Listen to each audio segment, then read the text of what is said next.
السلام علیکم ورحمۃ اللہ تعالی وبرکاتہ۔ وعلیکم السلام۔ الحمد للہ الذی ابدع الافلاک والارضین والصلاة والسلام علی من کان نبیا وآدم بین الماء والطین وعلی آلہ واصحابہ اجمعین، اما بعد فاعوذ باللہ من الشیطان الرجیم، بسم اللہ الرحمن الرحیم۔ ولا تهنوا ولا تحزنوا وأنتم الأعلون إن كنتم مؤمنين، صدق الله مولانا العظيم وصدق رسوله النبي الأمين المكين المتين الكريم، ونحن على ذلك لمن الشاهدين والشاكرين والحمد لله رب العالمين۔ آئیے نہایت ہی عقیدت و محبت کے ساتھ دونوں عالم کے مالک و مختار رحمت عالم نور مجسم صلی اللہ علیہ وسلم کی بارگاہ اقدس میں درود و سلام کا نذران عقیدت پیش کرے اور پڑھے بابا سے بلند اللہم صلی علی سیدنا مولانا محمد بارک وسلم صلاۃ و سلام علیک یا رسول اللہ صلی اللہ علیہ وسلم۔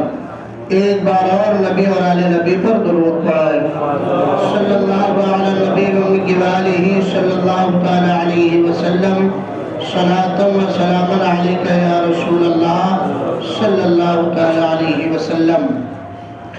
اعلیٰ حضرت عظیم البرکت مجدد دین و ملت الشاہ امام احمد رضا خان محدث بریلوی علیہ رحمت و رضوان آقا کی بارگاہ میں اس طرح خراج عقیدت پیش کرتے ہیں کہ سب سے اعلیٰ و اولیٰ ہمارا نبی، سب سے اعلیٰ و اولیٰ ہمارا نبی، سب سے بالا و والا ہمارا نبی، سب سے بالا و والا ہمارا نبی، سب چمک والے اجلوں میں چمکا کیے، سب چمک والے اجلوں میں چمکا کیے، اندھے شیشوں میں چمکا ہمارا نبی، اندھے شیشوں میں چمکا ہمارا نبی۔ خلق سے اولیاء، اولیاء سے رسول، خلق سے اولیاء، اولیاء سے رسول، اور رسولوں سے اعلیٰ ہمارا نبی، اور رسولوں سے اعلیٰ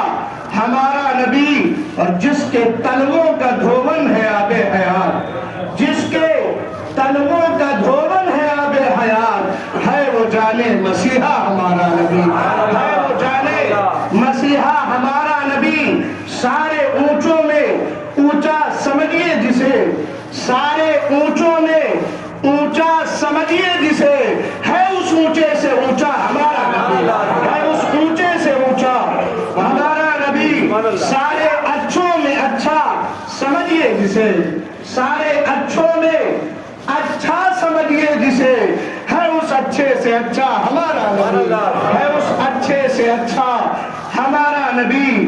غم زدوں کو رضا مزدہ دیجے کی ہے، غم زدوں کو رضا مزدہ دیجے کی ہے، بے کسوں کا سہارا سب سے اعلیٰ و اولیٰ، سب سے بالا و والا۔ درود پاک پڑھو، اللہم صلی علی سیدنا مولانا محمد بارک وسلم، صلاۃ و سلام علیک یا رسول اللہ صلی اللہ علیہ وسلم۔ عزیزان ملت اسلامیہ، خطبہ مسنونہ کے بعد میں نے قرآن کریم کی جس آیت کریمہ کی تلاوت کا شرف حاصل کیا، وہ آیت کریمہ چوتھے پارے سورہ آل عمران کی 139 نمبر آیت۔ اللہ تبارک و تعالیٰ کا فرمان عالی شان ہے، وَلَا تَهِنُوا وَلَا تَحْزَنُوا وَأَنْتُمُ الْأَعْلَوْنَ إِن كُنتُم مُؤْمِنِينَ۔ مسلمانوں کو مخاطب کر کے پروردگار عالم نے ارشاد فرمایا، اے مسلمانوں تم کاہلی اور سستی نہ کرو، وَلَا تَحْزَنُوا اور رنجیدہ نہ ہو، غم نہ کرو، وَأَنْتُمُ الْأَعْلَوْنَ إِن كُنتُم مُؤْمِنِينَ، کہ تم ہی غالب رہو گے اگر تم سچے مسلمان۔ مومنین کی شرط کے ساتھ غالب ہونے کا یہ پیمانہ رکھا گیا ہے کہ انسان مسلمان غالب دوسری قوموں پہ اس وقت ہوگا جب پہلے خود سچا مسلمان بنے. آج حالات کا جائزہ لیجئے. آج دنیا کے نقشے پر جو کچھ بھی ظلم و بربریت اور ظلم و ستم کی جو داستان لکھی جا رہی ہے، ظلم و ستم کی جو کہانی ہماری نگاہوں کے سامنے ہے، آپ نے کبھی غور کیا؟ آپ نے کبھی اپنے اسلاف کی تاریخ کو پڑھنے یا سننے کی کوشش کی؟ ایک زمانہ تھا کہ مسلمانوں کی تعداد مٹھی بھر تھی، لیکن وہ دن بدن اسلام اور مسلمان بڑھتے جا رہے تھے. آج حالت یہ ہے کہ پوری دنیا میں تقریباً 1 ارب 40 کروڑ مسلمانوں کی تعداد ہے. 1 ارب 140 کروڑ مسلمانوں کی تعداد ہے. تقریباً 56 یا 57 ممالک جو ہے جو اسلامی ہونے کا دعویٰ کرتے ہیں. عزیزان ملت اسلامیہ، تیل کی فراوانی مسلمانوں کے ممالک میں ہے. اس کے باوجود بھی آج ہم ذلت و رسوائی کے دہانے پر کھڑے ہیں. اس کے باوجود بھی آج دنیا ہمیں ظلم و ستم کا نشانہ بنا رہی ہے. وہ 313 تھے تو لرزتا تھا زمانہ، وہ 313 تھے تو لرزتا تھا زمانہ. آج ہم کروڑوں ہیں تو کرتے ہیں غلامی. آج کروڑوں کے تعداد میں ہونے کے باوجود ہمیں ظلم و ستم کا شکار بنا لیا جا رہا ہے. کبھی آپ نے ان چیزوں پہ غور کیا؟ کبھی آپ نے ان مسائل کو حل کرنے کی کوشش کی؟ کبھی اس بارے میں آپ نے سوچا؟ جب آپ اس بارے میں سوچیں گے تو آپ کو پتا چلے گا کہ اسلام اور مسلمان کی عزت اور ذلت کا دار و مدار مال و دولت نہیں ہے. اسلام اور مسلمانوں کی عزت و ذلت کا دار و مدار تعداد نہیں ہے، بلکہ اسلام اور مسلمانوں کا عزت کا جو دار و مدار ہے وہ اسلام کے دامن کو تھامنا ہے. اسلام کو سچائی کے ساتھ اس کو پکڑ لینا ہے، ورنہ تعداد سے کچھ نہیں ہوتا ہے، دولت سے کچھ نہیں ہوتا ہے. کہ آپ نے کتنی ان ماتھے کی آنکھوں سے لوگوں کو، بڑے بڑے مالداروں سیٹھ لوگوں کو ذلیل و رسوا ہوتے ہوئے نہیں دیکھا؟ کہ آپ نے اپنی نگاہوں سے ایک ادنا گھر سے تعلق رکھنے والا، ایک چھوٹی سی برادری سے تعلق رکھنے والا حافظ قرآن عالم دین بن جائے، وہ مسلح امامت پہ فائز ہو جائے، آپ نے عزت و وقار اس کا نہیں دیکھا؟ سب کچھ دیکھتے ہیں لیکن آپ سمجھنے کی کوشش نہیں کرتے. اللہ نے عزت و ذلت کا جو پیمانہ ہے، عزت و ذلت کا جو دار و مدار ہے، یہ مال و دولت، امیری اور غربت پہ نہیں رکھا ہے، بلکہ عزت کا پیمانہ اسلام پہ رکھا ہے. سبحان اللہ. ان الدین عند اللہ الاسلام، کہ بے شک اللہ کے نزدیک جو پسندیدہ دین ہے وہ مذہب اسلام ہے. اب مذہب اسلام کے دامن سے جو وابستہ ہو جاتا ہے اللہ اسے بھی دنیا میں عزت و عروج عطا فرما دیتا ہے. جو مذہب اسلام کے دامن سے وابستہ ہو کے اسلام کے طریقے پر اپنی زندگی گزارتا ہے اللہ اس کی دنیا بھی سنوارتا ہے، اس کی آخرت بھی سنوارتا ہے. اور جو اسلام کے طریقے سے ہٹتا ہے ذلت و رسوائی اس کے مقدر بن جاتی ہے، ذلت و رسوائی کے وہ گڈھے میں جا گرتا ہے. حبیبان ملت اسلامیہ، اگر جو ہے مال و دولت کی بنیاد پر عزت ملتی تو کبھی اسلام پھیلتا پھولتا نہیں. کیا آپ نے اپنی تاریخ نہیں پڑھی ہے؟ مکے کی سرزمین پر اسلام اور مسلمانوں کو کتنا ستایا گیا. کیا آپ نے اسلاف کی تاریخ نہیں پڑھی ہے؟ کیا آپ نے صحابہ کی تاریخ نہیں پڑھی ہے؟ اللہ اکبر. وہ صحابہ کرام جنہوں نے غربت کا وہ دور دیکھا ہے کہ ایک کھجور سے اسی کو چوس کے سحری کرتے تھے، شام کو پورا دن ایسے ہی روزہ رکھتے تھے، شام کو افطاری کے وقت اسی کھجور کو کھانا نہیں صرف چوس کے افطار کر لیتے تھے، پھر کھجور کو محفوظ رکھتے تھے، آئندہ سحری کرتے تھے. عزیزان ملت اسلامیہ، اس کے باوجود اللہ نے انہیں کتنی عزت عطا فرمائی. آج بھی مسجد کی منبروں سے ان کا ذکر ہو رہا ہے، قیامت تک ان کا ذکر ہوتا رہے گا، اور کل میدان محشر میں ان کی عزت و شان کے جو جلوے ہوں گے اس کا کیا کہنا. سبحان اللہ. پتا چلا کہ عزت کا دار و مدار یہ مال و دولت سے نہیں ہے، یہ اسلام سے وابستگی کی بنیاد پر ہے، اسلام کے دامن کو تھامنے کی بنیاد پر ہے. کہ آپ نے اپنے اسلاف کی تاریخ نہ پڑھی.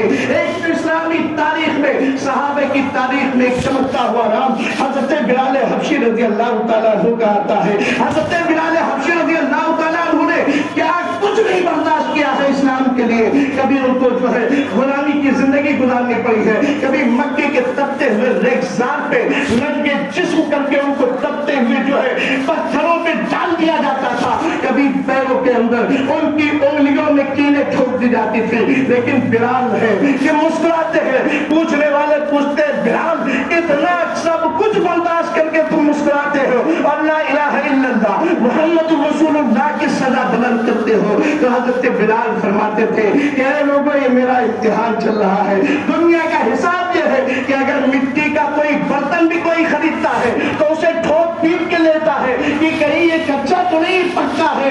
ارے میں تو اسلام کے دامن سے وابستہ ہو رہا ہوں، اللہ مجھے بھی آزما رہا ہے، میں اس امتحان میں کامیاب ہو جاؤں گا تو اللہ مجھے کامیاب فرمائے گا۔ آپ نے نہیں دیکھا وہ بلال حبشی آج ہمارے سروں کے تاج بنے ہوئے ہیں۔ آج ہم یہ دعویٰ کرتے ہیں کہ اللہ ہمیں حضرت بلال کے غلامی میں قبول فرما لے تو دنیا بھی کامیاب ہے، آخرت بھی کامیاب ہے۔ عزت انہیں ملی، کس سے ملی؟ اسلام کے دامن سے وابستہ ہونے کی بنیاد پر۔ کیا آپ نے تاریخ نہیں پڑھی ہے؟ وہ مکہ کی سرزمین ہے کہ مسلمانوں کو ستایا جاتا تھا، مسلمانوں پر ظلم و ستم کے پہاڑ ڈھائے جاتے تھے، اس کے باوجود بھی وہ مسکراتے تھے اور اپنے آقا کی غلامی پر فخر محسوس کرتے تھے۔ آپ کو بتاؤ یہ مکے کی سرزمین پر ایک صحابی ہے جن کا نام حضرت مصعب بن عمیر رضی اللہ تعالیٰ عنہ ہے۔ یہ کون ہے؟ مکے کی سرزمین پہ جو سب سے مالدار عورت تھی اس کے بیٹے کا نام حضرت مصعب بن عمیر ہے۔ حضرت مصعب بن عمیر ایمان لانے سے پہلے ان کی زندگی کا عالم یہ تھا کہ مکے میں ان سے زیادہ اچھا کپڑا کوئی پہنتا ہی نہیں تھا، مکے میں ان سے زیادہ اچھی خوشبو کوئی لگاتا نہیں تھا۔ یہاں تک عالم یہ تھا کہ حضرت مصعب بن عمیر جن گلیوں سے گزر جاتے تھے بعد میں جاننے والے اس راستے سے گزرنے والے اس چیز کو محسوس کر لیتے تھے کہ اس گلی سے حضرت مصعب بن عمیر کا گزر ہوا ہے۔ عزیزان ملت اسلامیہ یہی مصعب بن عمیر جو ہے جو اس طرح عیش و عشرت کی زندگی گزار رہے تھے، لیکن جب مدینے والے آقا کے چہرے کو دیکھا تو دل دے بیٹھے سبحان اللہ، آقا کے غلامی میں آ گئے۔ آپ نے جو ہے کلمہ پڑھ کے اسلام کے دامن کو تھام لیا۔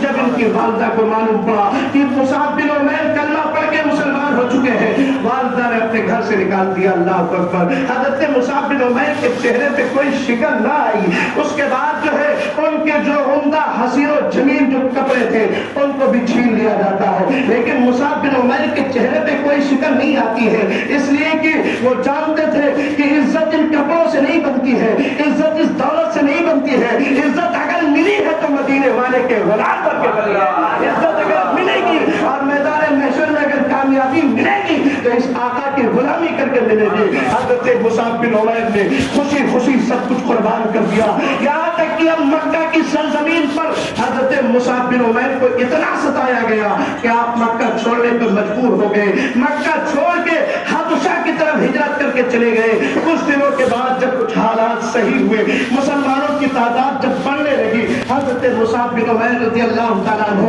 حبشہ سے ہجرت کر کے پھر واپس مکہ آتے ہیں کہ چلو آقا کریم صلی اللہ علیہ وسلم سے ملاقات کر لیا جائے۔ اللہ اکبر۔ حضرت مصعب بن عمیر جب حبشہ سے پھر دوبارہ ہجرت کر کے مکہ پہنچتے ہیں، آقا کریم صلی اللہ علیہ وسلم سے ملاقات کرنے کے لیے گئے، اس وقت حضرت مصعب بن عمیر رضی اللہ تعالیٰ عنہ کے جس پر جو چادر تھی وہ جگہ جگہ سے پھٹی ہوئی تھی، جس پر جو کپڑے تھے ان میں پیوند لگا ہوا تھا۔ جب حضرت مصعب بن عمیر کی یہ حالت دیکھی میرے آقا نے، آقا کریم صلی اللہ علیہ وسلم کے آنکھوں سے زاروں قطار آنسو گرنے لگے اور آپ نے صحابہ کو مخاطب کر کے فرمایا کہ اے صحابہ دیکھو یہ مصعب بن عمیر ہے جو ابھی تک اتنی اچھی زندگی گزار رہے تھے، لیکن انہوں نے میری غلامی میں آ کے یہ جو ہے برداشت کیا ہے۔ لحاظ رکھنا تم ڈرا بن جانا، جس طرح یہ مکے میں سب سے عمدہ لباس پہنتے تھے کل جنت میں بھی سب سے عمدہ لباس پہنتے تھے۔ عزیزان ملت اسلامیہ حضرت مصعب بن عمیر کی حالت میرے آقا نے دیکھی تو آقا کریم صلی اللہ علیہ وسلم کے آنکھوں سے زاروں قطار جو ہے